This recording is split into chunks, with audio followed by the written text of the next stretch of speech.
now at 4. Hamas agrees to a potential ceasefire with Israel. What effect will it have on growing protests here at home? We're breaking it down at the top of the hour. Rain is on the way. Excessive rainfall is a possibility. How much rain could fall? Stick around. Plus, D.C.'s mayor responds to Friday's shooting outside of a Northwest high school. I can't even tell you how angry we are about people using guns.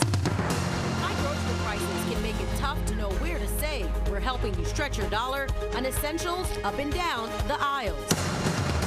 And this week's DMV doer, an 11-year-old, making sure her peers get the mental health help they need at a crucial age.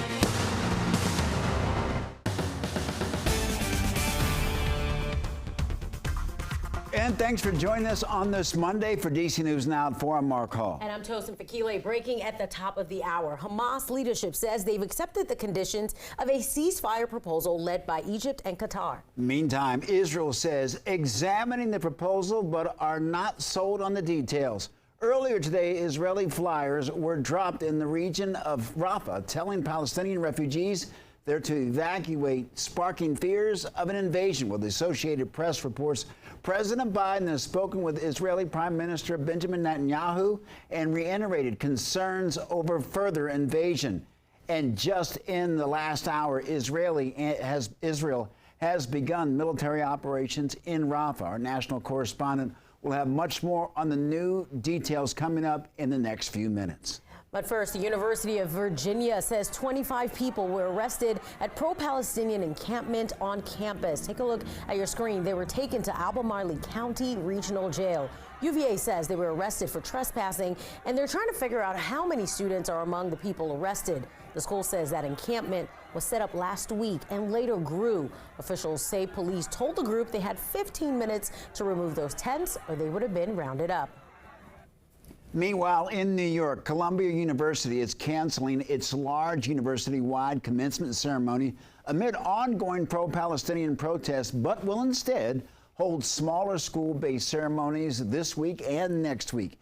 University officials said in a statement, based on the feedback from our students, we have decided to focus attention on our class days and school-level graduation ceremonies, noting that the past few weeks have been incredibly difficult for the community.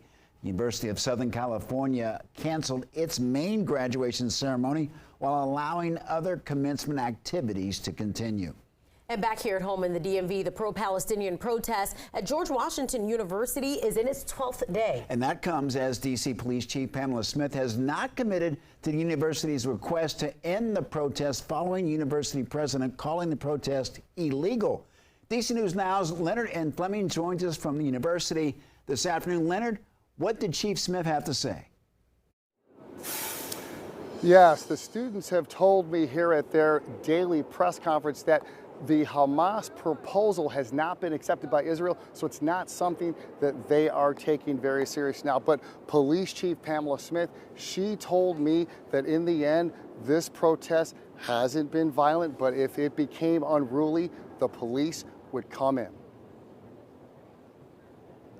War in Gaza continues for its 12th day. There's still no police commitment to end the encampment at George Washington University. Student protesters say they aren't leaving and haven't been peaceful, and that the GW president isn't truthful about promoting violence. Chief Pamela Smith tells DC News Now that the department has supported GW's police force since the beginning. She said the only thing that would bring them in would be unruly behavior on the part of the students.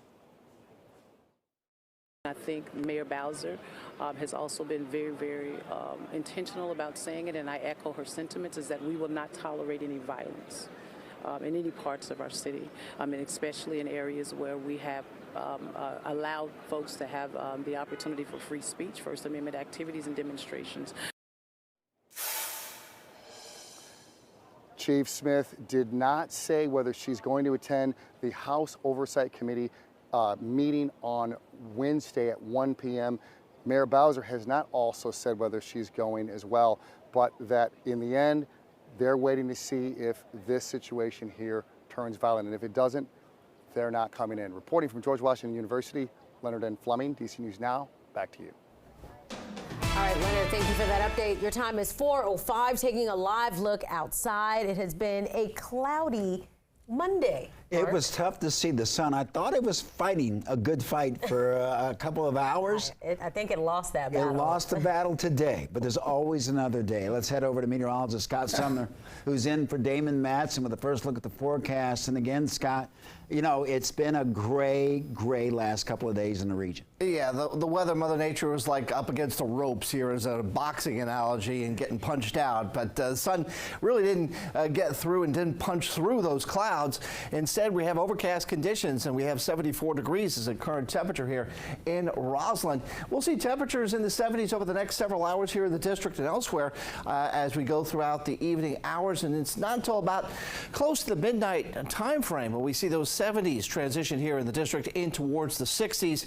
And eventually we'll get down to the middle 60s around 5 o'clock in the morning. So it'll be a fairly mild evening. Could also see some patchy fog out there. Let's switch over to Lynx 2, if we wouldn't mind. And you can see this is the latest radar here. These little heavy rain bands are south of the area and really outside of the DMV at this point in time. Now, our future radar, as you can see quite nicely, is showing, again, some of that activity pulling up into our backyard. But notice the time frame here over the next hour. Washington, D.C., surrounding Beltway region, and much of the viewing area is going to remain dry, especially north of I-66. But coming into play, Luray and Culpeper will actually see some showers over the next hour or so. We have a front that is off to the north. This is one that is keeping us on the mild and muggy side, if you will. It's also bringing those showers up into play here, and that's why any one of those heavier rain bands could potentially give us a good soaking here and maybe a flash flood or two. We'll watch that closely here in the Weather Center coming up in just a little bit. Scott, thank you. Right now, 2 teens are being held without bond after a gunfire struck a student through a classroom window in Northwest Washington. It happened Friday at Dunbar High School. And today, a judge ruled the 17-year-old suspect would join his 18-year-old co-defendant behind bars. DC News Now's Randy Bass joins us live from Dunbar High School as students return today for the first time since that shooting. And Randy, you heard some new details in the case and also have reaction from city leaders. Yeah, one of the new details we heard today from DC Mayor Muriel Bowser, she told us some of the teens who were here outside at the time of the shooting had connections to Dunbar High School, telling us they should have been inside in class, away from trouble, when those shots rang out Friday morning. I can't even tell you how angry we are about people using guns. The number of children who were not where they were supposed to be and with guns is alarming to us all. Those teens were gathered here at the basketball court across the street from Dunbar. Court documents reveal a teacher looked out their classroom window and saw them moments before the gunfire, sending a bullet flying through the window, hitting a teenage girl in the head. The girl expected to be okay, and the teens allegedly responsible now behind bars. Mayor Muriel Bowser says DC has systems in place to try to prevent students from getting into trouble during the school day.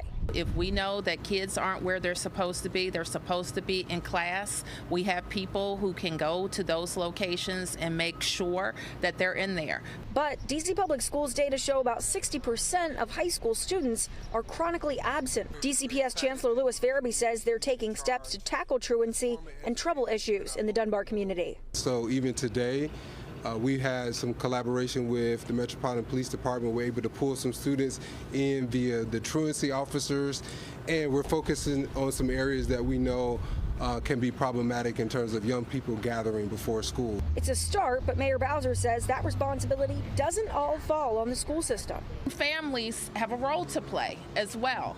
We expect families to know where their kids are, and if their kids aren't in school, to be asking for more help. And as for the suspects now held without bond in this case, both the 17 and 18-year-old co-defendants are scheduled to appear in court again at the end of this month. Reporting in Northwest, I'm Randy Bass, DC News Now. Randy, thank you for that update. DC Police, they are now offering a $50,000 reward for information in the shooting of a 3-year-old on Friday. That shooting happened in the 2300 block of Hartford Street Southeast. Investigators believe 3-year-old Taya Settles was inside a car at the time of the shooting. Officials sending a strong message to those involved. We are still looking for the person or people responsible for this little young Miss Settle's death. And we will find them. Unfortunately, I've had to talk to you about children who should be with us, but because people are brazen, use guns, she's not. Anyone with information on Settle's shooting is asked to call police. DC News Now is your local election headquarters. Could former President Donald Trump win Virginia in 2024? NBC News reporting the Trump campaign believes that he could pull off a surprise win in the Commonwealth, delivering him 13 key electoral votes in November. And for context, the former president lost Virginia to President Biden by 10% in 2020. And recent polling shows that Biden still holds a 4-point lead over the former president.